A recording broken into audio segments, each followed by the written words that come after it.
Over the next 2 minutes, I want to make you think about and reflect on a strategy for questioning called Think, Pair, Share.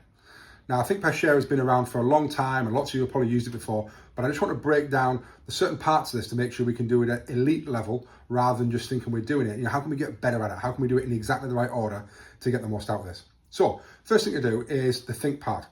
And it's great to not tell students that we're about to do a Think, Pair, Share. Because actually, if I know I'm going to do a Think, Pair, Share with my mate next to me and you just asked me to think, there's a chance that I don't need to think because I'm going to wait for my mate to do the thinking. So don't say that that's going to happen. Give a question out, get everyone to think in silence, hands down, almost a bit like cold call style. And once you've had the individuals thinking, then tell them, right, we're actually now going to do a Think, Pair, Share. You've done the thinking, so everyone's done the individual thinking. Now you're going to work with your partner, your pair, your shoulder buddy, whoever sat next to you or in front of you, however you work that in your classroom, doesn't really matter, but you'll probably have a routine for how that works.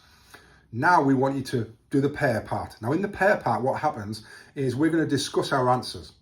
And it might be that we have the same answer and we discuss it and we go, yep. And that's great because at least I know that one other person in the classroom thinks the same as me. So there's far more confidence in me when you got the share part and ask someone to share their answer. At least I know at least one other person in the classroom knows the same answer as me or thinks the same as me. So I'm not worried about what everyone else is going to say. The other thing that might happen is we might disagree. And that's great because then I've now got to justify my answer to my partner to say my answer's right and yours is wrong because, and I then start to use evidence on my answer. That's brilliant. We're now getting our students to have a much higher level of thinking because they're justifying their answer. And we then get to a collective agreement about which answer is kind of best.